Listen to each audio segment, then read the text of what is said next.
የጥር ወር ኢትዮጵያ በቱሪዝም የምትደምቅበት ወር ነው። ይህንንም ባለፉት ጊዜያት ተመልክተናል። በትላንትናው ዕለትም በክርስትና እምነት ተከታዮች ዘንድ የጥምቀት በዓል ተከብሯል። በተለያዩ የሀገራችን ክፍልም ይህ ታይቷል። በዚህ በዓል ላይም ከጎንደርና ከሌሎችም አካባቢዎች አዲስ አበባን ጨምሮ በሁሉም የኢትዮጵያ አካባቢዎች ቱሪስቶች ሲንቀሳቀሱ ተመልክተናል። ዲፕሎማቶችና በሀገር ውስጥም ያሉ እንዲሁ እንቅስቃሴዎች ከቱሪዝም አንጻር በብርቱ የተመለከትንበት ነው። ከዚህ አንጻር የበዓሉ ሁኔታና ቱሪዝምን በማስተሳሰር እንግዳ ጋብዘናል። እንግዳችን የቱሪዝም ሚኒስትር ዴኤታ ዶክተር እንደገና አበበ ናቸው። እንኳን ደህና መጡ። እንኳን ደህና ቆያችሁ።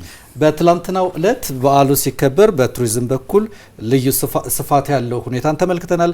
በዚህም ዲፕሎማቶች በጎንደርም በዚህ በአዲስ አበባም በሌሎችም አካባቢዎች ተመልክተናል። ከቱሪዝም አንጻር በዓሉ እንዴት ይቃኛል? እንዴት ምን ማለት ይቻላል? ከዚህ ጋር በጣም ጥሩ። እንግዲህ መንግስት ባለፉት 5-6 ዓመታት ልዩ ትኩረት ከሰጠው ዘርፎች ውስጥ አንዱ ቱሪዝም ነው። አንተም እንዳነሳው በዚህኛው ዓመት ግን ከዚህ ሰፋ ባለ ሁኔታ ምክንያቱም የቱሪስት ፍሰቱ እንዲጨምር፣ የቱሪስት የቆይታ ጊዜ እንዲጨምር፣ ምቾቱ እንዲጠበቅ ትልቅ ስራ እየተሰራ ነው ያለው። ይህን እንግዲህ በማስመልከት ይህን የምናሳይበት አንዱ እንደዚህ አይነት የአደባባይ በዓሎች ናቸው። እነዚህ አይነት የአደባባይ በዓሎች በዩኔስኮ የተመዘገቡ ከዛም ሰፋ ብሎ ሰፊ የሀገር ውስጥ ቱሪዝም የሚንቀሳቀስበት ሁኔታ ስለሆነ ያንን በማስመልከት ነው። እዚህ ውስጥ እንግዲህ ዲፕሎማቶች በተለያዩ ቦታዎች እንዲንቀሳቀሱ ተደርጓል። በራሳቸው ጥያቄ ነው የመጡት። እነዚህ ጉዳዮች ሁለት እንድምታ አለው። አንደኛው በነጻ እንግዲህ እዛ ቱሪዝም ውስጥ ወይ ደግሞ እዛ ዲፕሎማሲ ካውንስል ውስጥ የዚህ የኢኮኖሚክ ማህበረሰቡ አለ። ስለዚህ ከሀገራቸው ብዙ ቱሪስት ወደ ኢትዮጵያ እንዲመጣ አንዱ ምሳሌ ይሆናሉ። ሁለተኛ እንግዲህ እንደምታውቀው ኢትዮጵያ ላይ በተለያዩ አጋጣሚዎች ጫና ይደረጋል እና ያንን ጫና ቻሌንጅ የምናደርግበት አንዱ ትልቁ መሳሪያችን የዲፕሎማሲ መሳሪያችን ነው። ያንን በማስመልከት ጎንደር ሰፋ ያለ ወደ 12 የሚጠጉ ዲፕሎማቶች ሂደው ነበር። ኦቨርኦል ግን በሰፊው የዚህ አደባባይ በዓላት በተለይ ጥምቀት በዓል ሃይማኖታዊ ባህላዊ እሴቶቹን ጠብቆ በመላ ሀገሪቱ በሰላም እንዲከበር የቱሪዝም ሚኒስቴር ከሰራቸው ስራዎች ውስጥ አንዱ ነው። ባቱ በአሁኑ ወቅት ከሌሎችም አካባቢዎች በልዩነት እየተከበረም ከምንመለከትባቸው አንዱ ባቱ ነው ማለት ይቻላል። ከዚህ ጋር በአዲስ አበባም በቅርብ ርቀት ነው ያለው። ስለዚህ የተሻለም የቱሪዝም ምንጭ ለማድረግም ይሰራል። እርስዎም እዛ ነበሩና የበዓሉ አከባበር ምን ይመስላል? በዘንድሮ ምን ተመለከቱ? ጥሩ እንግዲህ ቱሪዝም የአንድ ቀን ስራ ብቻ አይደለም። በአንድ ቀን ብቻም እንዲከበር አይፈለግም። በእርግጥ ያ መንገድ ያ ቦታ እንደምታውቀው ራሱን የቻለ አንድ የቱሪዝም ሩት ነው። ስለዚህ በዘንድሮ በዓል አከባበር ላይ ከአዲስ አበባ ተነስቶ ቢሾፍቱን ከዛ በኋላ ወደ ባቱ በሚካሄድበት ጊዜ ወደ ዋልዛም አልፎ ላንጋኖን ሁሉ በሚያመላክት ሁኔታ የተከበረ ነው። ግን የባቱን ልዩ የሚያደርገው ታቦታቶቹ ከተለያዩ ደብሮች ይወጡና ደብሮቻቸው ብዙ ጊዜ ምንድነው የሚሆነው? ከደብሮቻቸው በሚወጡበት ጊዜ ውሃው ላይ የራሳቸው የሆነ ትርኢት ነው የሚያሳዩት። እነዛ ትርኢቶች ራሱን የቻለ ከለር፣ ራሱን የቻለ ውበት ይኖረዋል። ከዛ በላይ ባቱ የምትታወቅበት የተፈጥሮ ሀብቶች አሏት። በተለይ ከዚህ ከአዋፋቶቹ ከደሴቱ የመጡትን። ስለዚህ እነዚህ ሶስቱ እንዶቶች በማገናኘት ከአሳ ምርቶቿ ጋር በማገናኘት የተለየ ቆንጆ ድባብ የነበረው በዓልን ያሳልፍ ነው።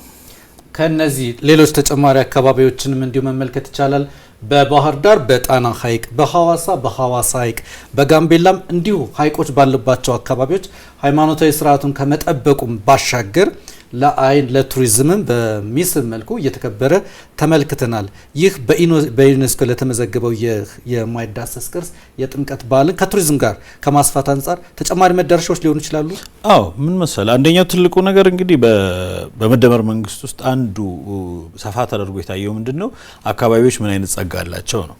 ጸጋቸውን መለየት ብቻ አይደለም፣ ማልማት ብቻ አይደለም፣ ማብቃት፣ ከዛ መጠበቅ፣ ይሄ የዛ አካል ነው። እንግዲህ እዛ ውስጥ በጣም ብዙ ፈጠራዎች ነበሩ። እንግዲህ የከተራውን ሴናሪዮ ለማስመሰል የተደረገባቸው ሁኔታዎች አሉ። ይህ ኮንቲኒየስሊ በየአመቱ እንዲደረግ እዛ ቦታ ላይ የሚመጡ ቱሪስቶች የዛን አካባቢ ጸጋዎች በደንብ እንዲሁም የአካባቢ አመራሮች ደግሞ ጸጋውን ለይቶ ለገበያ ለማብቃት ከተለያዩ ነገሮች ጋር አምጥተው አንድ ላይ የሚያገናኙበትን ምልክት ያሳየ ነው ብለን መውሰድ እንችላለን። በቅርቡ ወደ ኢትዮጵያ የመጣው ግራንድ ስትሪመር አይሾው ስፒድ ወደ ሀገራችን መምጣቱ ይታወቃል። በዚህም ኢትዮጵያ ራሷን ለዓለም ለመግለጽ ብዙ ጥረት አድርጋለች። በዛም የታዩ ውጤቶች አሉ። ከዚህ አንጻር በወሩም ደግሞ የቱሪዝም ነውና ምን አስተዋልን? በዚህ የቱሪዝም ወር በጥር ወር በአጠቃላይ ስራው እንዴት ይገመገማል? ጥሩ እንግዲህ የአይሾ ስፒድ አመጣጥ የአፍሪካን ጉዞ በሚያደርግበት ውስጥ አንዱን የጉዞ አይትራኒ ውስጥ ኢትዮጵያን አስገብቶ ነው የመጣው እና በመጣበት ሁኔታ በጣም ድንቅ ባህላችንን የተፈጥሮም የታሪካዊም ከሁሉም አዳዲስ የሰራናቸውን እንዲያዩ ተደርጓል። በዛ ውስጥ ኢትዮጵያ አዲስ አበባ ዓለም ላይ ያላትን ኢሜጅ በደንብ ሊቀይር በሚችል ሁኔታ በተለይ ደግሞ የአዲስ አበባችን በጣም ትልቁ ለውጦች በቀንም በማታም የተሰሩት የኮሪደር ልማቶች ለዓለም ተገልጦ እንዲታይ ያደረገበት ነው። የአድዋ ድላችን የጥቁር ሕዝቦች ድል መሆኑን ቆሞ ዓለም እንዲያስመሰክር የተደረገበት ነው። የምግብ ስርዓታችን፣ የአለባበስ ስርዓታችን ይህ ሁሉ የታየበት ታሪካችንን፣ ባህላችንን የትላንቱንም ብቻ ሳይሆን የዛሬን እንዲሁም ደግሞ የነገን ሊገልጽ በሚችል ሁኔታ ለዓለም ያስተዋወቅንበት ነው። ይሄ ትልቅ መነሻ ነው የሚሆነው። ከሱ መምጣት ብቻ ጋር ተያይዞ ብዙ የቱሪስት ፍሰቶችን ሊጨምር በሚችል ሁኔታ የዛ ምልክቶችም እየታዩበት ያለው ሁኔታ ነው ያለው። ይሄ የአይሾ ስፒድ መምጣት ብቻ ሳይሆን ሌሎቹም ስትሪመሮች፣ ሌሎቹም ኢንፍሉዌንሰሮች ለመምጣት ትልቅ በር የከፈተ ነው ብለን መውሰድ እንችላለን። ዶክተር እንደገና አበበ የቱሪዝም ሚኒስትር ዴኤታ እዚህ ስቱዲዮ ለሰጡን ማብራሪያ እናመሰግናለን። እኔም በጣም አመሰግናለሁ።